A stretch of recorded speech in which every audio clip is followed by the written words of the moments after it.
Oh, I can feel it. I can smell it. This is going to be a good one here. It's Wednesday night, July 21st, and you are on the Wrestling Inc.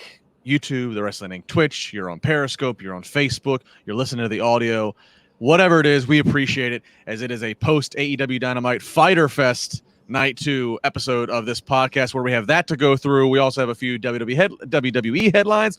We also have some very interesting, juicy, like a medium rare steak. Yeah, you like it, Alfred. Headlines to get through. I'm Justin LaBar, Alfred Konuwa. You can catch his work on Forbes.com. He's with me every single Wednesday night. And Alfred, yeah, we'll kind of tease it right now. We'll even, hey, for anybody who's watching the visual, even throw it up just to remind you. Hey. Still to come. We will get to these rumors, these rumors that are being put out there as a report that are strongly based from sources. That yes, CM Punk and Daniel Bryan, we may know where their next destinations in the pro wrestling world are. So if you're here for that, stay tuned. We will get to it. I promise. Alfred, first off, how you doing? First off, I guess, and we'll get to this headline. Congratulations to your Milwaukee Bucks. Fear the deer, right? Yes. Fear the deer. Bucks in 6. What a great night last night was into today.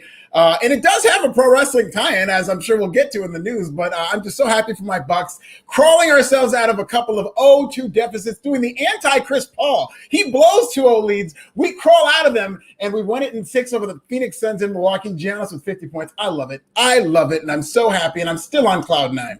Right, tell me this. You're in Chico, California. That's where you're from, Chico. How are you a Milwaukee Bucks fan? I'm glad you asked. I was born in Milwaukee, Wisconsin. Don't really remember it. I lived there for 3 years, but my aunt is a crazy Bucks and Packers fan, so she brainwashed me at an early age to root for God's teams, and I've done that, and it's rewarded me well, as you can see, into the Milwaukee Bucks. Aaron Rodgers will come back, so relax about that. But I'm a very Milwaukee sports fan based when it comes to sports because I was born there, and I knew nothing else. All right, and you're and speaking of Aaron Rodgers, you went to high school with Aaron Rodgers, right? I did. Well, he went to high school with me, but yes, we went to high school together. In Chico, California, also hometown of Bryan Cage. A lot of something in the water in Chico, California. Just a lot of talent comes out of there. So Bryan Cage is the third most famous person from Chico, California. I didn't want to say it, but you did. Shout out to Bryan Cage. He's a good ass dude. Yeah, I'll have some heat from him later. No, that's awesome. Well, there you go. So I can understand. 2018, my Washington Capitals, different sport, but first time ever for them. I think for the Bucks it's 50 years. For the Capitals, it was 41 or 42 in franchise history. So I can feel. And congrats to you for the next day coming here to do this podcast, because I was out of commission for a couple of days to be doing any podcasting after my Caps won. If we didn't have the big rumors that we did, I might have called out, to be honest. I wouldn't have blamed you. Yeah, I mean, I had the Caps win 2 months before that. My son was born. I mean, I was on cloud 9. Oh, that's great. And I'm very happy for Ovechkin to finally get that ring. That was very. Yeah, now we got to re-sign him. He's a free agent now. Yeah. So lots of stuff to talk about. All right. Well, we mentioned the Milwaukee Bucks, and one of our stories we'll get to here. Triple H, as he's become known to do, he gifted them a nice customized WWE World Heavyweight title with the Milwaukee Bucks, plates on the side. And it was and Tommaso Ciampa, who was a Milwaukee native, was the one who was on hand to actually in person deliver said title. So this is pretty exciting. Again, crossing the worlds of sports, mainstream sports, and pro wrestling. Hell yeah. I also liked the R-Truth tweet congratulating Green Bay, Wisconsin on their championship win. If you remember, he screwed that up. After the Packers won the Super Bowl, he went in there and he went to Milwaukee and called it Green Bay, and it completely screwed up the match with Mason Ryan. So he did the reverse. Now, a lot of continuity there with R-Truth. Hey, I like it. Also, as we hit real quick at a WWE headline, this is interesting, Alfred, and this feels like this is something somewhat down the Forbes Avenue in terms of just trademarks and legalities here. WWE has filed a trademark for this phrase, "complaining is not conversation." What do you make of this? I have no idea. It's just like they just came back, not even a week, and it sounds like they're already ready to get testy with their own audience. But maybe this is a podcast. Maybe this is the name of a podcast they're doing. Maybe it's going to be a catchphrase for a wrestler that they're going to get heat with the audience. I really hope it's creatively driven and not some WWE campaign, because if this is like reality based and this is going to be some campaign that they have these passive aggressive commercials against the fan, I don't think it's going to go that well. Like, I'm not one of these people who thinks that these fans are innocent and whatnot, but the last thing you want to do as a professional wrestling promotion is kind of alienate or kind of polarize your fans like that in terms of going back and forth. But, I have no idea what it is. I think it's kind of funny. Hopefully it's funny for the right reasons. But this is very contesty with WWE, let's say, in terms of how they're looking at their fans. Yeah, and to give some people some detail on this, and they can read the full story, of course, on WrestlingInc.com, but to give a little more context, the filing was made on July 16th, so last Friday, I believe. Yes.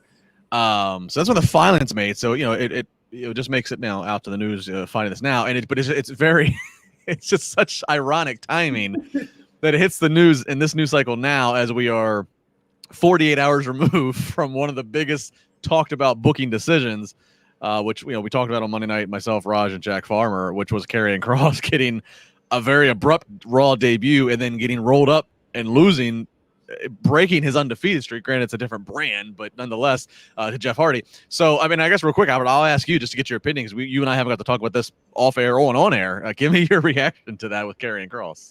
I thought it was terrible. I'm going to be the exception to the rule or just kind of go the other way, which, I tend to try to look at everything in the way that I think about it and not necessarily what the outrage is, but just looking at this at its own merits. I was shocked when it happened. And, we've been talking a lot about Karrion Kross in the NXT podcast, and the more we've talked about him, the more they've booked him, the more I think they've kind of gotten off the beaten path with him based on how great he was at first. And it just seems like it's a lot of paralysis by analysis with Karrion Kross. And when you saw what happened with Shelton Benjamin in that match at the main event, that just looked like a prelude to how they were going to screw him up. And I don't think it's gotten any better. I have not seen a long list of people that they've screwed up and then been able to rehabilitate, from Keith Lee to The Fiend to Seth Rollins when he was a babyface and just kind of went down the path after that non-finish with the Hell in a Cell. So I'm very nervous for Karrion Kross.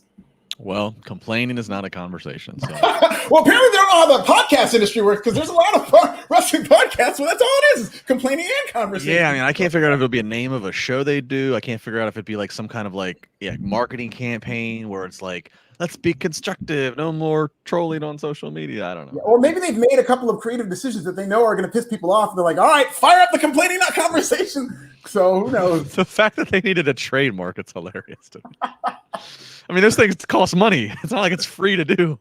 It's very petty. It's very petty. Okay. As we noted, still to come, we will get into some heavy headlines and rumors as regards to both CM Punk and Daniel Bryan. We'll get to that, but it seems like it makes sense. Let's do a recap of tonight's AEW Dynamite, of course, Fyter Fest Night 2, coming to you from Dallas, Texas, the Big D. And Alfred, we kick it off with Chris Jericho up against Shawn Spears. This is the first of the 5 labors that MJF is putting in front of Jericho. The gimmick here being Shawn Spears, the chairman, he can use the chair. Jericho cannot. So obviously they're heavily working this gimmick here of that lopsidedness. I got to give a shout out to MJF on commentary. Yes. It's so bad, but one of the lines that popped me as I heard it as I was folding clothes and watching is what we call a hot woman in Dallas, and they go, what? He goes, a tourist. Stupid. Very good. Jericho, Alfred, he does the old fashioned 10 count of the punches, and that gets the crowd popping to do the old fashioned Ty Dillinger 10-10-10. Of course, that being Shawn Spears' WWE gimmick. I thought that was an interesting little moment. Ultimately, though, we do see Jericho. He's got the walls of Jericho on Shawn Spears. Tully's distracting, so we don't see the ref doesn't see the tap out. Sammy Guevara comes out. He gets Tully out of the way. Ultimately, though, Jericho does end up winning. Hits the Judas effect, so he gets the win. So his first victory accomplished here in this labor's gauntlet he's got to go through. But then post match, MJF comes out and off the commentary desk and says that no more help. You don't get Sam. You don't get any more help, or this whole thing's off. So basically, effectively saying as the booking, Alfred, Jericho's not going to have help every time, so it's kind of nice. They're kind of letting your hand, already taken out some of the predictability of what could be. And MJF goes on to announce the next opponent for Chris Jericho with one of the most unique intros, as he says, "This guy's stabbed. He's robbed banks." You can only give that intro to one person, and it is Deathmatch King. Most recently got some publicity on the Dark Side of the Ring, Nick effin Gage. Alfred, a lot to unpack here. Jericho wins the first one. I don't think that was a surprise to anybody. Nick Gage, that is a surprise of being one of these labors that he's got to overcome. It really is, and I thought Jericho looked good in the match in terms of him and Sean Spears. I thought the crowd really reacted to them. He did that top rope Hurricane Rado, which you haven't seen much of from this version of Jericho. I'm scared to death for Chris Jericho. I don't know if they're trying to murder him or what. They threw him off that big cell. They had that spot where he jumped off onto the platform with, where it wasn't protected, and he just kind of jumped off the platform onto the floor. And now he's going to go against one of the craziest people in the history of wrestling who's making his national television debut. So Nick Gage is not taking any plays off. And if you saw that Nick Gage documentary, that guy knows one speed in terms of wrestling that deathmatch style. So I hope Chris Jericho at his age knows what he's getting himself into. I'm not doubting he's going to be able to do this. I just think he doesn't have anything to prove. Having said that, as nervous as I am for Chris Jericho, this Five Labors thing is becoming one of my favorite things in AEW in terms of how they're progressing this story, because even though it is relatively predictable that Chris Jericho will get through this, they're doing a good job of keeping you engaged with these stipulations where Sean Spears can use a chair and Jericho can't, and now you're getting into a death match where Jericho can't have outside interference, and I just love all the attention to detail of this storyline. But again, I'm terrified for Chris Jericho. Yeah, I can share that sentiment, and then it'll be Jericho's persona, the Painmaker, as we'd find out later in the night. He does a promo, does an interview with Alex Marvez, and so that Painmaker persona that he's used in New Japan, and kind of the more violent side of Chris Jericho. But yeah, I mean, I admittedly, I knew who Nick Gage was. The dark side of the ring was certainly a education to me on the dark sides of his life.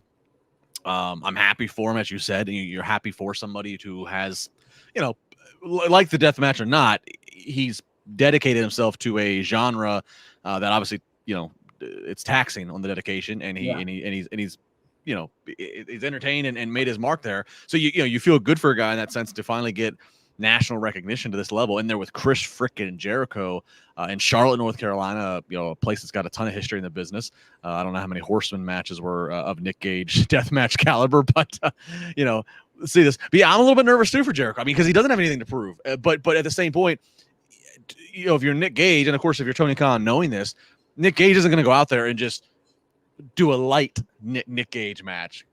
He doesn't seem like he's that type of person. He seems like he's not going to do that. He's just too prideful of his reputation. So yeah, I mean, I hope Jericho is strapped in for what is going to be required of this. And Stella Justin Lopez, $1.99. Thank you. Jericho better watch out for that pizza cutter. Serious. He's going to need to call David Arquette and get a couple of tips as to how to navigate these waters. But Jericho is no stranger to this type of stuff. And I'm sure, whether or not they tell Nick Gage to settle down. I mean, when he hears that bell ring, I mean, I've never seen Nick Gage settle anything down. And I've seen quite a few Nick Gage matches. And I mean, it's not always my favorite thing to see all that blood and guts and whatnot, but he's very good at it. And you can just, the thing I love about Nick Gage is that he's about that life, and he lives and eats and breathes this deathmatch style. But in AEW, it'll be very interesting to see not only how this looks on national TV, but how does this AEW audience respond? Because that kind of legendary match with Britt Baker and Thunder Rosa, a lot of the women were kind of turned off by all this blood and these two women bleeding over each other. And I'm very interested to see on how this kind of more national audience takes to this deathmatch style. I agree, and of course, tonight's main event in AEW, which we'll get to, was a death match. Yeah.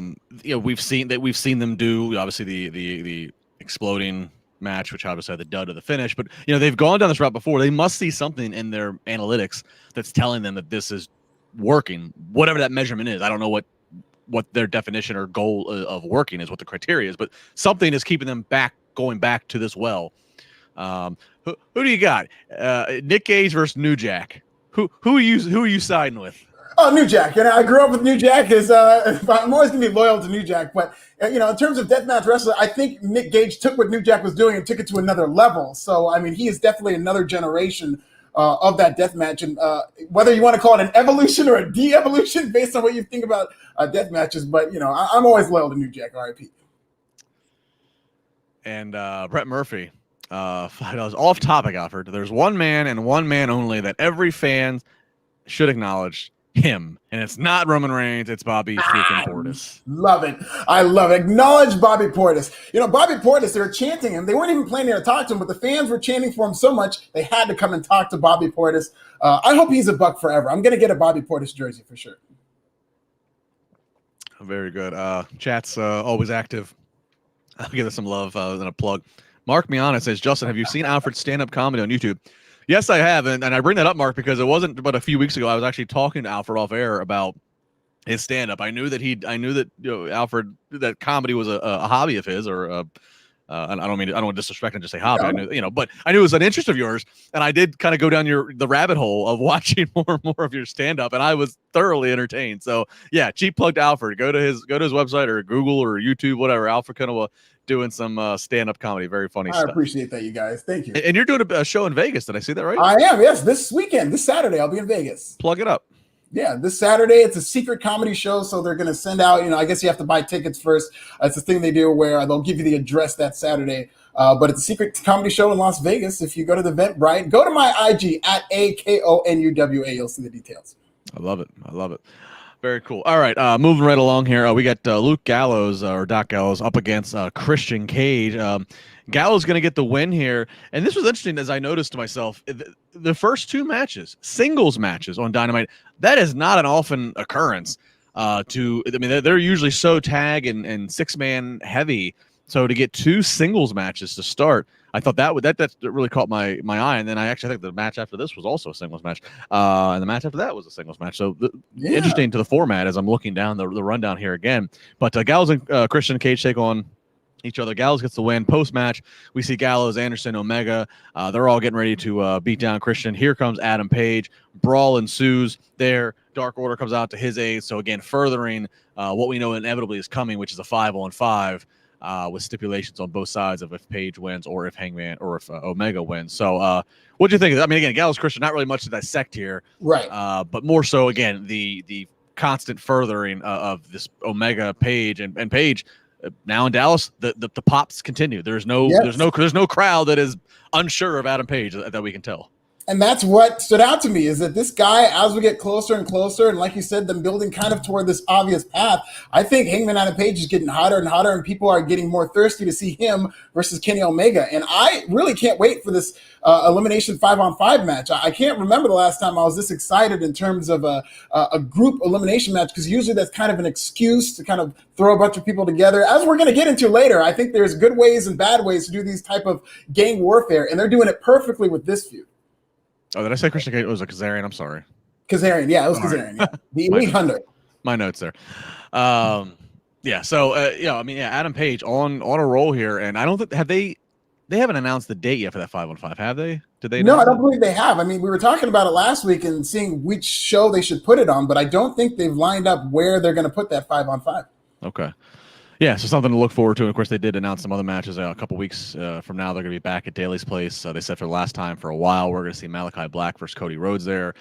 Next week is stacked in Charlotte, FTR versus Santana and Ortiz. The Nick Gage versus Jericho. So again, as AEW does, they always are letting you know what is coming in the future weeks. So there's never a mystery of, do I need to tune in tonight? They're always making sure you have a destination and why you're coming to that destination, what they're going to give you.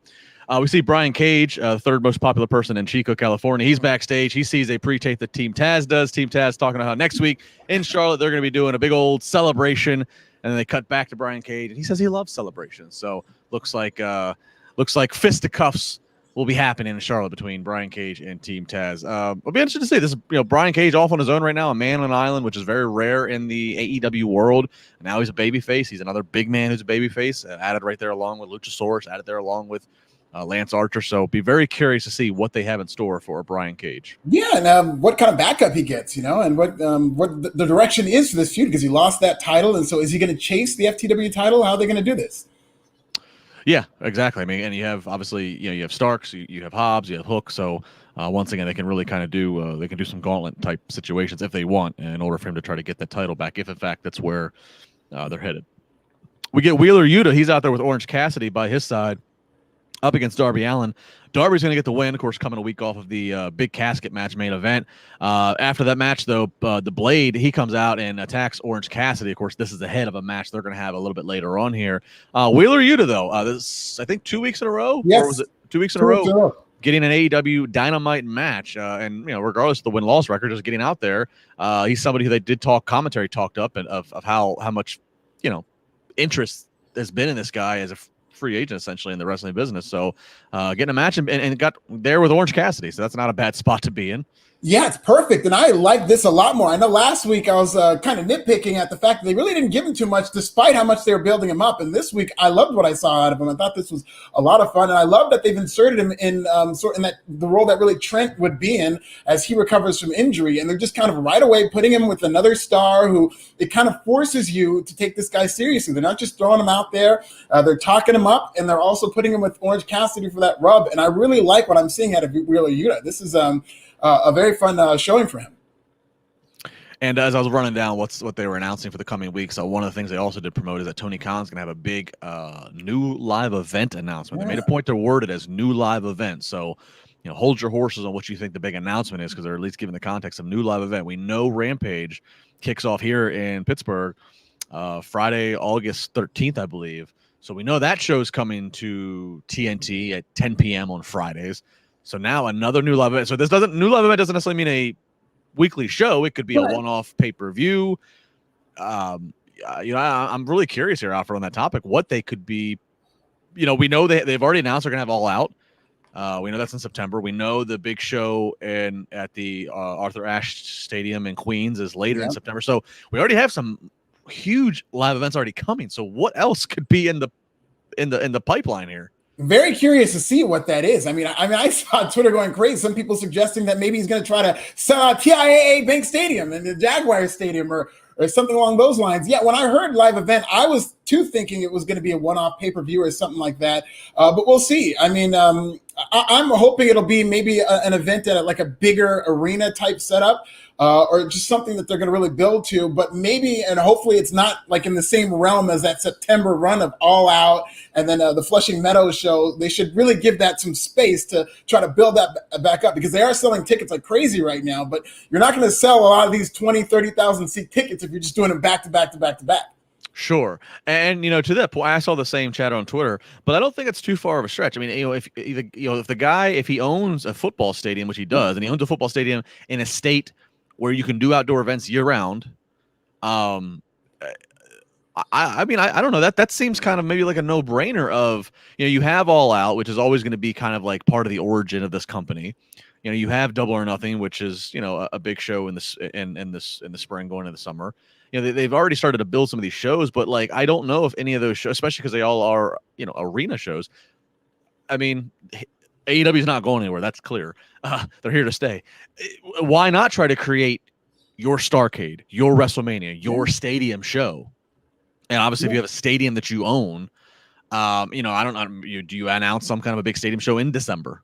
Again, a time where weather's not as hot. It's a time where they don't already have a particular big event, really hashed down to. I don't know, but I don't think that guessing using the Jacksonville Jaguar Stadium is too far off base. Yeah, and it might be a little tougher just because they were there for a year, so it's not like it's this first-time territory. It's not necessarily a fly-in city in terms of Jacksonville, Florida. So I just don't know what kind of clientele. I'm sure people would come from all over if they really built this show up. And listen, we're going to get into those rumors. So if they have the type of dream matchups, quote-unquote, that they can, yes, I'm sure they can sell at a stadium like that. But it might be a little tougher just based on the fact they spent so much time in Jacksonville, and they were selling tickets to some of those shows during the pandemic, but this would be definitely a different animal if it was in a stadium. Yeah, and maybe it would have to be pushed to January or February or something, because as I said December a minute ago, obviously you're still in the middle of football season, so right. The Jaguars aren't making the playoffs. That's January. There you go. No, listen, Trevor Lawrence is going to be good, I think, but not immediately. Yeah, he ain't going to be playing in January, not next year. We get all kinds of don't come for us, Jaguars fans. We're telling the truth. All kinds of sports punditry coming in here. Yeah, so we'll be interested to see what that turns out to be. All right, moving along here. We got Britt Baker, your AEW Women's Champion. She's up against Nyla Rose here. This match, as we get towards the end here, Britt tries to pull the Eddie Guerrero, tossing the chair and then trying to toss herself to the ground. Nyla then doesn't fall for it. She tosses the chair back to Britt. So then none of that works. But ultimately, Britt does end up winning with her submission, with that lockjaw submission she does. Again, I guess we've talked about this, but it's a continued talking point, Alfred. Britt's still presented as a heel. She does a heel tactic, but I guess, and then again, Eddie Guerrero, his whole gimmick as a babyface was to be a lie, cheat, and steal heel. I guess that's where Britt Baker's, that's the peg she's fallen into, is that she is gravitating to the babyface reaction of the crowd, but they're going to allow her to keep the dastardly heel tactics. That seems like where we're headed here. Yeah, and I think it's very smart, very shrewd, because that, even though it is a cheating spot, that is a babyface spot. You're going to think of Eddie Guerrero, you're not going to boo, you're going to start chanting Eddie, or you're just going to have positive feelings. And Eddie Guerrero was one of the more endearing heels, and then turned babyface when he would do that lie, cheat, and steal. So I think they're still realizing that Britt Baker, this character, the reason she got over is because she was a heel. She does such a good job at this character that, yes, we're going to play to those reactions, but we're going to do it in a way where she can retain some of her heel bona fides. We're not going to completely make her like a pageant queen or where she's trying to endear herself to these fans. She's still going to cheat, but she's going to do it in a way that they know is going to get her cheered more. So I think they are leaning into these babyface reactions, but they're being shrewd about it in terms of making her kind of still be a heel. Absolutely. I agree. So I'm all for that. The match was what it was. Yeah. Again, a little bit of an odd dynamic altogether, but I was underwhelmed by this match. Just yeah. They kind of went back to that crucifix a couple of times, and I know both of them are better than what we saw. I agree. Yeah, you were being a little more blunt than I was. I agree. Underwhelmed. Underwhelmed is the word for it there. But the right finish decisions made here. Britt retains. All right, so we get Andrade El Idolo in the ring, and this is a surprise announcement here. He's got an executive consultant, and speaking of Eddie Guerrero, out comes his nephew Chavo Guerrero. Chavo Guerrero now part of AEW, so it looks like they are substituting out Vicky Guerrero and moving in Chavo Guerrero to be the mouthpiece and cornerman associated with Andrade. This got a big prop from the crowd. Chavo cuts a little promo talking about how talented AEW is. It's a place to be, but how Andrade stands out. And then they're interrupted by Pac, Phoenix, and Penta, the Death Triangle, who they talk about, they're in a different league than Andrade. They're the actual faces for Latinos. And so we get a little bit of a showdown on the mic and stare down here between these. So it looks like Andrade's first real program will be with one or all of the members of the Death Triangle. First off here, Alfred, your reaction to Chavo Guerrero. I love Chavo Guerrero with Andrade. I think that Andrade with Vicky was kind of a weird pairing, especially if they're going to present him as this kind of upper echelon star. I think Vicky's great as a manager, but she doesn't, a lot of comedy, and she is kind of stretched thin already with Nyla Rose. So It's good that she gets to get all our attention there. Is there anybody in wrestling who's aged better than Chavo Guerrero? He looks younger than he did during the Monday Night Wars. Like, he looked fantastic. Great tan, and I think he looked great. He looks like he hasn't aged a day. He's still got that fire. I love the promo he cut in terms of kind of singling out Pac and saying, you speak one language. It really got a reaction from that Dallas crowd. But I will say, and I kind of alluded to this earlier, I love what they're doing with the elimination storyline on the show. So maybe it stands out that much more that this seems like so beneath everybody who's part of this, in terms of we're just going to have all these guys kind of do this gang warfare and do this Survivor Series style feud, where it's like Andrade was not brought in to be in these group tag team matches. And this was my fear with, I was saying that I was very vocal about the fact that I think Andrade should sign anywhere but AEW, because my fear was they're just going to put him in the Latino box. They're going to say, okay, you go with Ray Phoenix and all these guys, and they're pretty much putting all these talented wrestlers in the Latino box, and they're all going to kind of go off and feud on their own. And I really hope this is temporary, because I do feel that everybody involved in this feud, from Pac to Ray Phoenix to Andrade to Penta, they're capable of, as a single star, being a really big deal in AEW. And I just don't like the fact that they're now just all kind of put in this own separate universe. That's a great point. I never actually really even thought about it from that aspect. So, yeah, it's an interesting perspective there. Yeah, but back to the Chavo point. Yeah, he looked phenomenal. I mean, and here's a guy. Some people may not realize this, is that obviously, he had his run in WWE. Had its highs and lows. But here's a guy who's really had a great post WWE career. I mean, he's been very involved in Hollywood. He was super influential in the Glow series on Netflix, in terms of being really like a technical advisor and technical producer, training a lot of the actors and actresses for the in-ring work. And so he's very well liked in the business from all accounts. So he's had a great post WWE career, better than what many can otherwise say. And so to see him out there in a fitting role, because I agree, the Vicky thing just didn't quite. First off, it was spread thin, already trying to establish her with Nyla, right? And then it was like, the way, just the debut of Andrade and Vicky being the one who, I couldn't help but feel, this is maybe a shallow take, but I couldn't help but feel like, are they just trying to like are they trying to like just give him Eddie Guerrero legacy pop? Yeah. By having her strapped to, I don't know. I didn't feel, I felt way too forced. Right. But somehow the Chavo thing feels better to me. So that's a good way to put it. It did feel forced. I think from the beginning, when she announced it, I thought like, as it happened, I was like, oh, that makes sense. Okay, you put Vicky there. But the more I saw it, I was like, I don't know about this. You just kind of felt that there was something off there. And I think Chavo's going to be much better with, especially because he's going to be bumping more. He's, AEW likes to do their outside interference, so they're going to need people to bump and whatnot. But I also just think that I was thinking of Conan or even a Chavo. I didn't think about Chavo, but something along those lines would be very good for Andrade in terms of kind of a mentor type character. Somebody who used to be a wrestler who could guide him through AEW would be kind of more credibility in that realm. Sure. So yeah, we'll see how that unfolds here with Andrade and the Death Triangle. All right, up next we get a follow up to what we saw a little tease of earlier. We get Blade versus Orange Cassidy. Orange Cassidy getting the win here. Nothing much more to say here. Orange Cassidy, over like Rover in Dallas. Everywhere he goes, he's another one. Maybe one of the most biggest surprises in the AEW realm. That obviously a guy who you thought is going to be just this bit comedy character who has risen to being arguably probably in their top 5 of over baby faces in every single city they're in.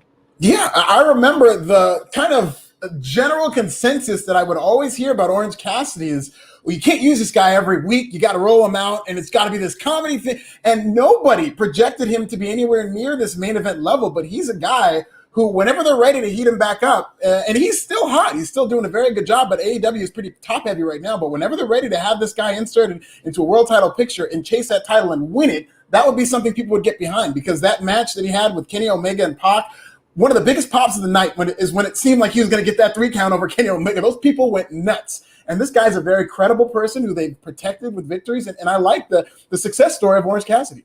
I absolutely agree. And you're right. I think Jim Ross has even said the same thing. It's somewhere. I'm probably on his podcast. Like, at first glance and on paper, Orange Cassidy is somebody, right? He's a roll him out every so many weeks. You can't get every week mileage out of him. And boy, did that get proven wrong. One of the biggest overachievers. I mean, based on how far I think he can go, he might, when it's all said and done, be one of the biggest overachievers in the history of wrestling. Sure. But I can't help. And again, he's great in AEW, and AEW's got a great presentation of what they're doing, and they're on a roll. And this, of course, I'm going to get the AEW most extreme loyalists are going to bring it on. Get pissed at me for saying this. I can't help but think what an Orange Cassidy would be in the WWE environment. I can't help but think like, boy, wouldn't that be a great piece of WWE 24 footage to see? To see Jim. I think it's Cassidy's real name. To see Jim meeting Vince for the first time and then doing the Orange Cassidy persona for the first time for Vince, and seeing if Vince gets it, or seeing the reaction that I don't know. I just feel like Orange Cassidy would somehow get a rise out of Vince in some way. So it's funny, and I say that, and that's just a compliment to Orange Cassidy of that he's the star that he is in AEW, and we talked about it before. A lot of guys that have been with AEW from the launch, they're still in these first multi-year contracts. But that's exciting to think that when those contracts come up, it's good for the business that other places, WWE and many others, Ring of Honor, Impact, everywhere else, are going to go, well, hey, come talk to us. What could we offer you? And it makes you think, like, what potential? It doesn't have to just be what WWE talents jump ship over here. Right. Teaser to the headlines we're going to get to in a second. But what AEW stars might jump over here, and could they be used in different ways? And again, it's not that Orange Cassidy is not being used great in AEW. He is. I'm just saying the potential of like what could be out there is fun to think about for a new.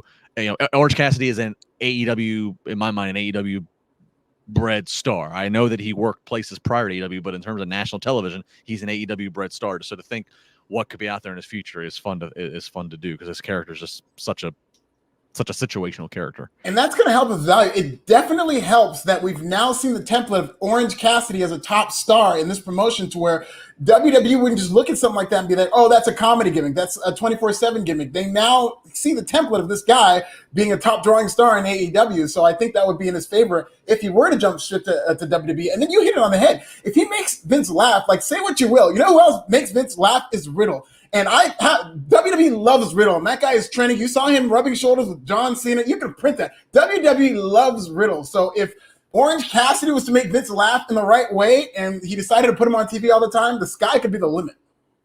Could you imagine a segment of Orange Cassidy and R-Truth together? Oh God, that would be wonderful. It'd be amazing. It doesn't have a choice but to be amazing. Right.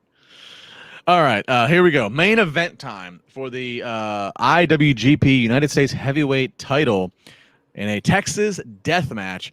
Jon Moxley up against Dallas's own Lance Archer. So this one delivers as you'd think. You got blood, you got forks. Ultimately, Moxley, you got Lance Archer using a fan as a weapon. Kind of looked like Luther, honestly. Fan did. Ultimately, the finish comes though. Moxley brings out some barbed wire, stretches it over 2 tables, but ultimately Archer chokeslams him through it, and Moxley cannot answer the 10 count. So your new IWGP United States Heavyweight Champion is Lance Archer, and they had promoted this prior and even showed him in the crowd. He is going to take on, I believe, next week in Charlotte, Hikuleo, who is they noted several times, the son of King Haku or Ming, or however you know him, are regarded as the toughest badass in the history of pro wrestling in real life. His son, Hikuleo, going to be going up against Lance Archer for that title next week. So first off, I want to say this, thoughts on that, the match, and now what's going to happen for next week. But I want to note too, Alfred, I was impressed with this. Not only, again, a death match and violent, entertaining, but a main event that other than within the parameters of it's a death match, no shenanigans, no interference, no whatever. They just let the 2 guys just do the story. Yeah, and I love that about this. And this will be a good kind of litmus test to see how this charts in terms of a main event death match. I mean, you had the big star in Jon Moxley. I'm so glad Lance Archer won. I did think that he was trending toward winning just because it was for the IWGP Championship, and I do expect when Japan gets back to normal, Lance Archer to be the one to go there a lot more than Jon Moxley, because I think AEW will really prioritize him. And Lance Archer is just one of these, he's one of the few people in wrestling that I legitimately, maybe he brings a mark out of me, I roll my eyes and get legitimately upset when he loses just based on the fact that I think he's got so much potential as a big man, and I thought this was going to possibly be one of those other spots that they just put him in there to beat him, but this is a big win. They almost never beat Jon Moxley, so for him, even though it was a 10 count, I thought this match was insane for what they did. I love the barbed wire table kind of spot. I mean, there was a little too much blood for me. They had the fork spot, which is wild, but I liked a lot of this match, and I'm very happy for Lance Archer that he won. And it's really cool that AEW kind of brings in these championships from outside promotions and really does get them over with these matches. Yeah, I have to agree with you. I know it might sound now naive, armchair booker, 48 minutes past the finish here. I know they were in Lance's hometown of Dallas, but I still thought, okay, they're using Dallas, so helps move tickets. Let's put him in the main event. I thought the same thing. I was like, he's not winning this. So I was pleasantly surprised that he won it, and Lance Archer certainly was in need, because I feel like even though his record is actually pretty favorably win-loss, I want to say it's like 16-3 in this calendar year, but even still, it seems like in the times where it's mattered the most, he hasn't won when he needed to. So I had my doubts there, and I also I didn't know. I was like, how much IWGP title changing hands is going to happen on AEW television in America? I didn't know, and so this was really cool to see. I thought this was a great finale to the show. So Lance Archer, and look, Lance Archer, I'm with you. Tons of talent, and it's crazy to think this is a guy that was once in the WWE system, and they let go. Really wasn't doing much. He was just in a tag team that people forgot about, I'm sure, with Kurt Hawkins, and now look at him. Wild. Super chat from David, $2 says, where is Matt Morgan? David, I think it's Raj, Wrestling's owner, has said, I think when asked before, Matt, as you could probably recall when Matt was on these podcasts, always busy, crazy schedule, involved in local politics and everything else. So, as Raj said, I think his schedule's been pushed to the limit. So, I'm not in politics. I don't know about Alfred, but it is a commitment to keep up with all this content that's going on. And Matt was on Raw, NXT, AEW, Smack. He was doing literally every show. I didn't know how he did it. I thought I did it all, but no, not even close to. He did every show. He's got a wife. He's got a son. I mean, I can relate with my wife and 2 kids. It's hard to do just 1 or 2 of these shows a week. So sometimes just to keep up with everything as it is live. So it's best I know from what Roger said. Matt's got enough going on. So, but hey, look, Alfred and I are here to keep it going. And all right, so now let's get into some headlines. So we end AEW Dynamite talking about, IWGP heavyweight title being changed hands and the working relationship with New Japan. And that's certainly something that can be taken into factor, not only for what you can provide content-wise to your audience, but what you can provide from a negotiation leverage of trying to get new talent who might have an aspiration, who, if they've been with WWE or they've not been able to do Japan for many years, man, I'd like to go and work some Japan. It's a different style. It's a different crowd. I like to do that, but you need that forbidden door to be swinging both ways in order to do that. WWE's door certainly only goes one way, and it has several deadbolts at top of it. So here we go. Two of the biggest stories to come out today, Alfred, that have just dominated Wrestling Inc., dominated social media. I'll go in the order they came out. First is that guy, you might have heard of him, his name's CM Punk. Has not had an official match on TV since he was here in Pittsburgh, January of 2014. Famous match, Royal Rumble. And that's the last time we saw him on TV having a match. Next day, I believe in Cleveland, he walked out. He said, "I'm done." Walked out. We have not seen him on in a match since on TV. CM Punk always been speculated what's going to happen, but now it seems like we might be getting towards some of the most concrete result after all these years. Fightful is reporting, and Fightful again got a really strong track record just for most recent credibility purposes. Fightful were the ones who first reported that Goldberg would be coming back on the Raw after Money in the Bank. Of course, that did in fact happen, and Fightful's had many other things that have hit correctly. So just to give that credibility to them, and their report is that the most likely place for CM Punk is going to be AEW, and that there is ongoing talks for him to return to the ring. No contract has been signed as of the story coming out earlier today, nor timetable or return date or the creative plans. But Punk and a company official have been talking about him wrestling once again. And even higher ups, Alfred, in WWE, who, of course, it's an incestuous business that is wrestling. Everybody knows everybody. Even higher ups in WWE apparently are hearing and believing Punk is AEW bound. So much to go. I'll just initial reaction here. Very interesting. I think they do a good job of compartmentalizing the wrestling fan in me and the kind of the outsider looking in terms of, do I think this would be good business? And I'm a little bit torn because I'm excited to see CM Punk. I think it'd be a great moment in terms of him just showing up. I think this is something you'd want to announce ahead of time and get a rating or a buy rate out of it or whatnot. But that moment of him showing up is going to be a very special moment. I just don't know if this is going to be a special moment for the people within wrestling and AEW's audience, which I think a lot of them are going to appreciate that. And I don't know if it's going to be just that or if it's going to transcend. I was kind of concerned, and I don't think this is a fair analogy at all. So don't take this with kind of a grain of salt. But when he came back in that WWE backstage capacity, it meant nothing. Like he showed up to WWE programming. He was on that backstage FS1 show, but FS1 is already a struggling network, and it really didn't mean anything to that show. The rating didn't go up immediately. There was not this big push to see CM Punk, and it just kind of petered out. But CM Punk wrestling is a different story, especially in a company like AEW, where I think the fan base would be more likely to embrace him. But I'm very interested to see on how this tracks, and I really do hope they use CM Punk kind of like how they're using Sting. They pair him up with somebody, whether it's as an ally or as a rival, and they use it to kind of get one of their younger guys over. So seeing this report, and again, given the credibility to Fightful, I believe the validity of the report, meaning I don't think Fightful threw a dart against the wall and it landed on this index card and they decided we're going with the CM Punk story. I believe the validity that they reported this because they are getting what they believe to be,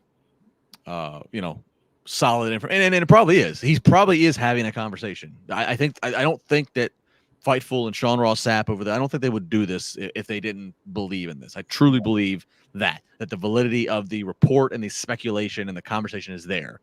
That said, I will still believe the result being he signs and shows up. I will believe that when I see it, because I will give Punk this credit. He has stayed away for far longer than I ever thought would happen. And I will also say I'm surprised that AEW has been around for a couple years now and that he's not popped up yet. For several reasons. One, AEW, besides Jacksonville being their actual company headquarters because of the cons, Chicago's Chicago, for all intents and purposes, has been like their MSG, has been their garden, has been their backyard with All Out. And that's what, it was the independent show of All Out, which then basically solidified we're doing in this AEW company, Punk's backyard. I'm surprised Punk hasn't popped up on one of those shows first off. And then AEW's the very mission of that all out show to be a show that could sell out a venue of that type and not have WWE behind it. And then what AEW has then become being this alternative that is now on national TV that is challenging WWE in all things. They're not head to head, but they are challenging WWE. I think it's fair enough to say. I am surprised. It seems like it's a mission that CM Punk could get behind, given his grievances with WWE and the fact that he put up with WWE, with what he would call their bullshit, but they were just basically the only game in town. And now there is a new game in town that's viable that can hand out $1 million contracts. I'm just surprised that Punk hasn't shown up already. No. So, I'm surprised, but at the same point, this kind of fits. And yeah, I mean, how do you do it, Alfred? Do you, I don't, as Khan has talked about, they especially with Sting, TNT doesn't seem to be happy when big surprises just happen like that. So you feel like for his first appearance on a Dynamite or a Rampage, it has to be promoted, and it will probably do a great number of interest. But I still think there's something to be said for that element of surprise of him popping up on a pay-per-view at an All Out or something. And then there's now I have to tune in to see the follow-up. Yes. And that would be the perfect way to do it, is once the tickets are sold at a place, All Out is already sold out. So that's somewhere where, especially I think if he was to show up, it's so hard to keep a secret these days in wrestling. So I'm sure some whispers would get out. And I'm sure people will expect something like that to see CM Punk. So they could get away with surprising a crowd that's already paid with CM Punk, and then that Dynamite the next Wednesday hopefully would do a lot. I mean, he's been off TV for an awful long time, but again, this crowd would remember who CM Punk is, and I don't think that's going to be a problem with an AEW crowd, and so I think that is a perfect way to do it. So that's my next question. This is my next question with the CM Punk conversation. We have a whole other return to talk about. Is CM Punk, if he shows up in AEW, my opinion, he helps those who are who are carrying the AEW flag, who are very anti-WWE. He helps further their perception of AEW is the rising number one company. It's the place to be. He can also then help sway and convince those who are still, I don't know, is this just a WCW reboot? Is this just, what is this going to be? He can try to help convince, look, he's been gone for this long. He hasn't popped up anywhere else. He's here. It must be for real. He can help make that convince. So that's all those who follow the business day to day, week to week that we are talking to right now. What does he do to the person who only watches WrestleMania and Royal Rumble every year? Because even when Punk was on top in WWE, granted their numbers were better than WWE's numbers are now, which that's not saying much. It wasn't like Punk was a main eventer during some kind of golden era in WWE. It wasn't like, he worked Cena, yes. But it wasn't like Punk was, in an era of 15, 20 years ago. He still was in a time where all, the viewership was, down. So like, does he move the needle to people who you need to capture? You need new casual people to ultimately raise your stock. I think where he might be the most valuable is for those people who maybe tuned out of WWE since that 2014 time span to now. Like you said, yeah, the audience was, it wasn't what it was, but it was definitely bigger. And I think a lot of the reasons that some of the people stopped watching over the years, maybe not only because of CM Punk, although I'm sure there's a lot of people who said that now that CM Punk's gone, I'm done with this product. But CM Punk was one of those people who, when he left, I think it hurt WWE in terms of their interest with a lot of fans. So I think AEW could do very well with the CM Punk, and as we'll get into later with Daniel Bryan, in terms of people who left WWE and now are just kind of coming back and like, oh wait, that's where CM Punk is right now? Well, maybe I'll tune into that. Because there is a whole lot of people who used to really even be hardcore fans who stopped watching wrestling. That's kind of, or WWE at the very least. And I think that would reinvigorate them. And that is still a difference maker, and it will build momentum for AEW. Sure. All right. So we have CM Punk. So that speculation is there. We're all waiting to see. Then another one that broke a little bit later today. And now while the report with CM Punk is there's just talk going on, but it's believed that the talk will eventually lead to that. So there's still that, we got to, cross the T's, dot the I's. This report comes out from Cassidy Haynes of bodyslam.net. And this report says, no, it's not just talk. It's 100% locked in that former WWE champion Daniel Bryan is AEW bound? That something is already done, and that's happening. So now Bryan, who we know, his WWE contract had expired, at least the last one expired, and we all were just kind of wondering, what's the deal? Is he working on a handshake deal? Have they signed a new contract? Do we not know? His merch and toys have all been pulled, which that, we've seen that happen with Brock before, and that's just, and we've seen it happen with Goldberg at times. It's just a contractual thing. But now we're seeing from bodyslam.net, who, again, I'll give them credit. They have had actually some accurate AEW related reports in previous months and years. So they do seem to have well-placed sources in the AEW universe. And they're saying Bryan is 100% locked in. Now, this is where that whole, Bryan, we know, and, being able to work in Japan, being able to work some other places, having some creative freedom. Alfred, do you believe this? And if you have a 1-2 punch of Bryan and Punk coming in, what does that mean? Yeah, I tend to believe this, especially, Daniel Bryan to AEW did seem like it would make sense, especially if he was able to get what he wanted, because the big sticking point with WWE was he wanted to work Japan. And as you alluded to earlier, that's just not something WWE is going to do in terms of consistently allowing Daniel Bryan to go to Japan or go outside the territory. And it seems like, if these reports are true, that's what he would be leaning toward doing. I do tend to believe that Daniel Bryan is going to be on his way to AEW. I've kind of felt that way since there was that radio silence where WWE was pushing to sign Daniel Bryan and it just wasn't happening. I think with CM Punk and Daniel Bryan, it's a very good 1-2 punch. And I'll tell you what the value of this is, especially right now, because I'm going to take a little bit more of a wait and see approach to see, because I'm sure it's going to lead to an initial great pop, but then it just becomes on how do you use these guys. What I think is the ingenuity of what's going on. I think all of this is very calculated. I'm a little bit of a conspiracy theorist, Justin. And I think that because WWE is now back with live crowds and Money in the Bank, they had all the buzz in terms of WWE's back. We're going to show you what the number one wrestling company can do. They're going to Rolling Loud. They got John Cena. Here comes all these surprise returns. WWE had that buzz, which is all part of the game in a pro wrestling promotion. And then AEW, just a couple of short days later, with all these people pissed off at WWE for what they do to carry across, now the buzz is going right back to AEW. And we're talking about a potential 1-2 punch with Daniel Bryan and CM Punk, potentially months before it even happens, to where I think that's where AEW has kind of succeeded when it comes to the war within the war in that promotion. Having buzz, being a company seen as what are they going to do next? Because when I just saw that Money in the Bank pay-per-view, I thought, man, there's nobody better than WWE. And I still feel that. They're the number one company in terms of promotion and all that stuff. AEW is so good at remaining in the headlines. And now that they have this buzz, I do think Daniel Bryan would make a difference, because recently he just main evented WrestleMania. He was a big old star for WWE, regardless of whether he won or lost. And I do think this will be treated as a big deal. But I will commend AEW for knowing how and when to stay as the buzzworthy company. Well, and we've talked about it. This is what AEW has as their advantage. They don't have notable people that's contracts are running up or ready to jump ship. And again, they're back to the road, and they have this thing. We saw with Aleister Black. They have this incentive of show up to our live events, watch our TV, because there are a ton of people right now that are becoming free agents. You never know who's going to show up. WWE doesn't have that. There's no, unless I'll ask you this, Alfred.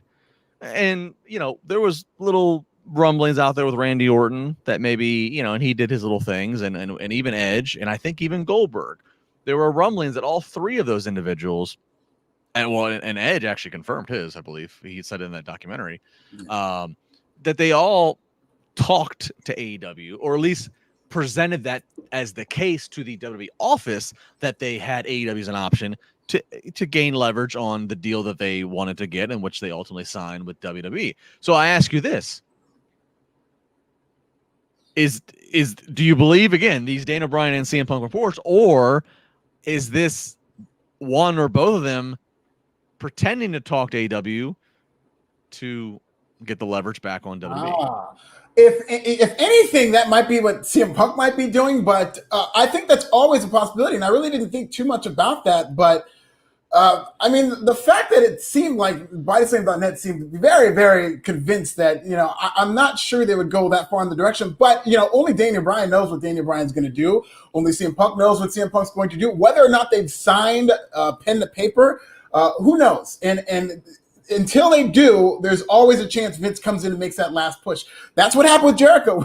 I mean, Jericho tells that famous story now that's kind of infamous where he said he's going to AEW. Vince didn't believe him. And then after he'd signed, Vince said, wait, so did you sign? And he just kind of tried to make that last push. So there's always a possibility, especially particularly in the CM Punk discussion where you hear that he's negotiated. It's not saying like 100% that CM Punk is locked in for AEW the way they said with Daniel Bryan. But CM Punk he's negotiating an in-ring return. Officials believe he's going to AEW. So I do think that this is kind of a behind-the-scenes bidding war, and I definitely think there's a possibility that WWE can steal him away at the final hour. Yeah, again, the Punk one, I expected Punk to be in AEW already. The Bryan one is a little bit because again, Bryan, I can see AEW saying, "Look, we can give you a better schedule. We don't have we don't have as heavy of a touring schedule as WWE does. We can allow you to go to Japan. We can give you more creative freedom.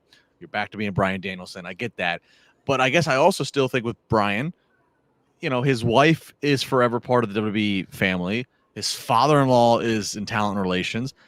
I don't know. I guess I just connected Bryan so much to that WWE family. I had a hard time seeing him in any other colors from this point on. But he certainly is a man of his own. He does go to a beat of his own drum. So he definitely does. Yeah. And I think this was based, as much as you're absolutely right, and he's a family man or whatnot, I think what's going to turn him in terms of where he ends up working is what he wants to do. I'm signing the contract that allows him to, because I think he realizes he's getting older and he sees his future that he's going to be more of a family man.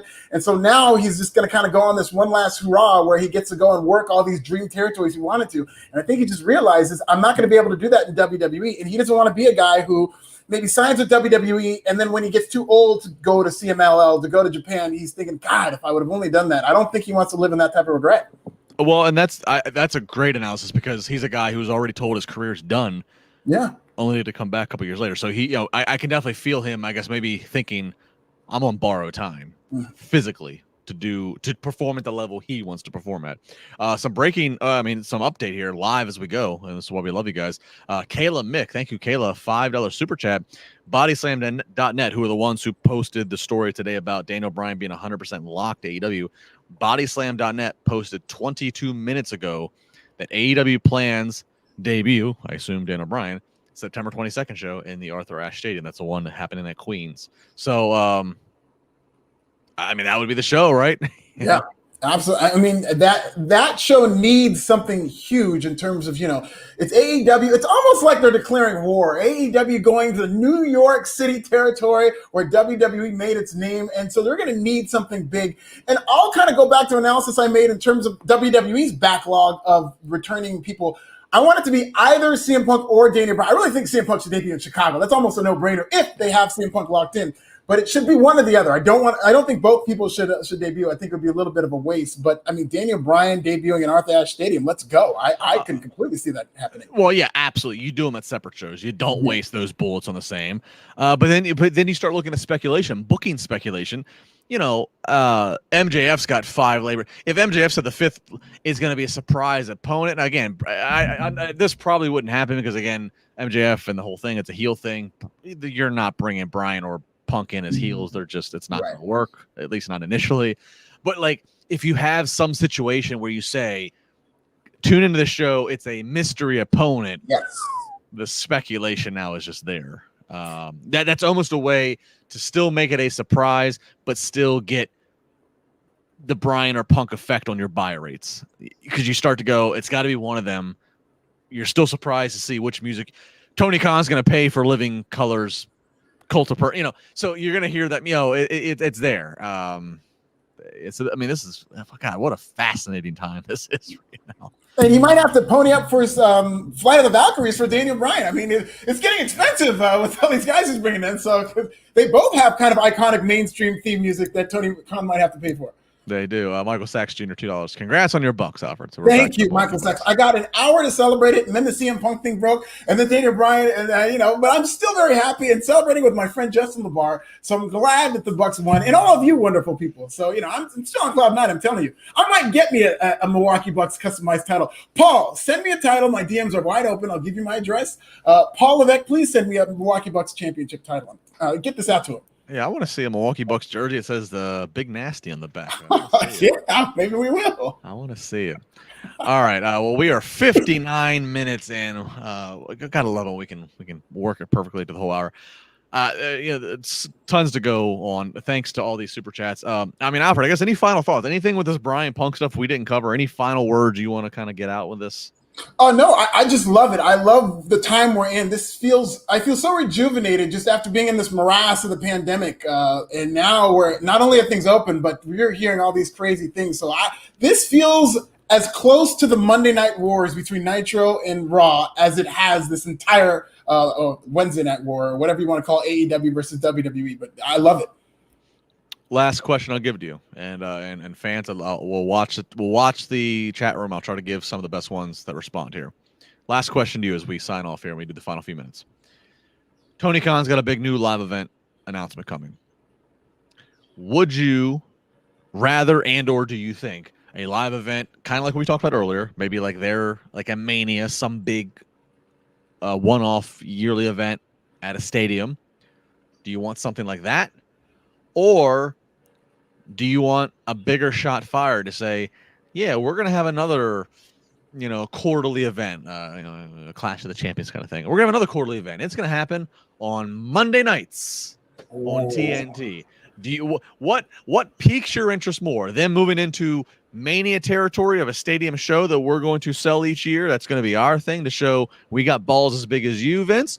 Or we're going to do we're going to tease the water every 3 months, and we're going to go head to head with you for one night, and because they're going to load that freaking show up if they did something like that. What piques your interest more?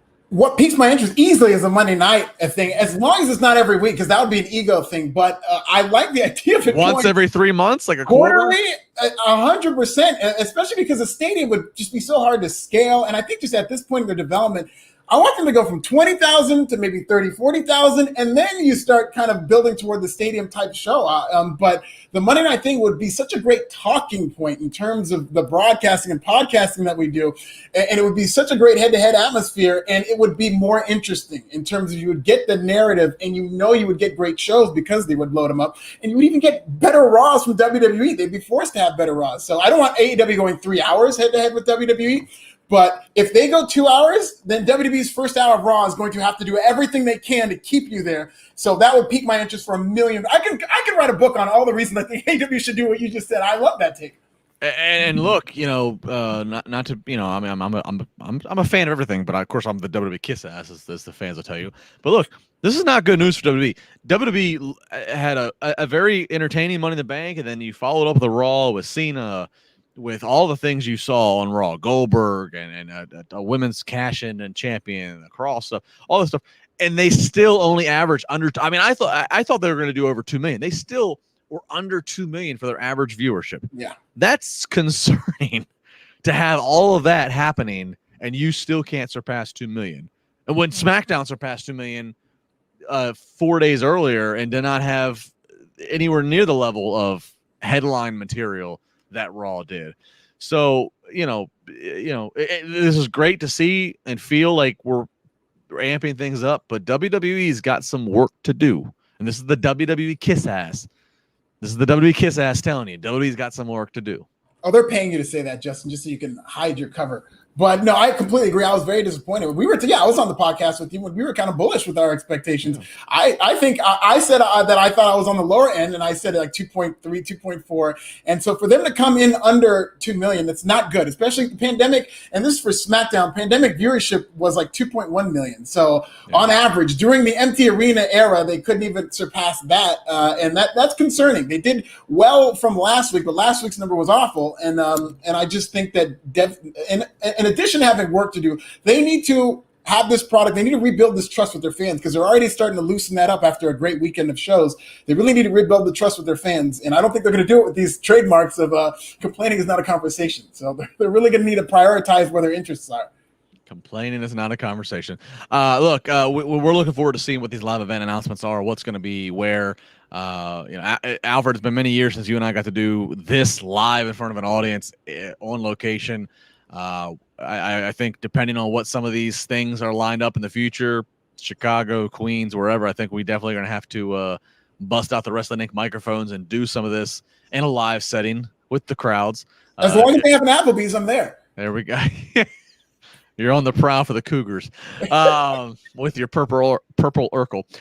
Look, hey, please send us a comment. Make sure you tag both at This Is Nasty, at Justin LaBar, and at Raj Giri _303. If you want to see Justin and Alfred live, and we see some of this happening live at some of these locations and places, please let us hear it. I think we were just before the pandemic hit. We were planning to do a big WrestleMania thing in Orlando.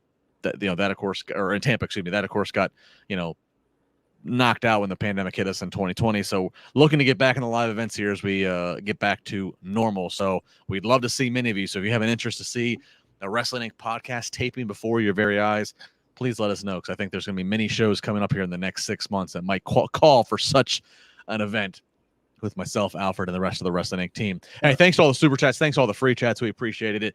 Again, like, subscribe, do what you got to do. Leave the comment. We really appreciate it. This helps the podcast immensely. The sponsors that we talk about, the more you guys do these comments, leaving a positive comment on the podcast feeds, sharing, it all helps sell. And not going to get in the weeds of business, but that stuff helps this podcast keep all of us around and making it worthwhile. So thank you very much. That's it for tonight. Alfred, you'll be here on Friday, correct? Yes, I will. Alfred's back on Friday. I'm off on vacation next week. So Alfred, I'm not going to see you for about 2 weeks here. I'm off on vacation. I'm going to the beach, turning everything off. I'm going to come back. Punk and Bryan are going to debut. They'll have already had their match by then. I went to Hawaii for Thanksgiving 2012, turned everything off. I came back to the continental U.S., turned everything back on. I missed the Shield debut.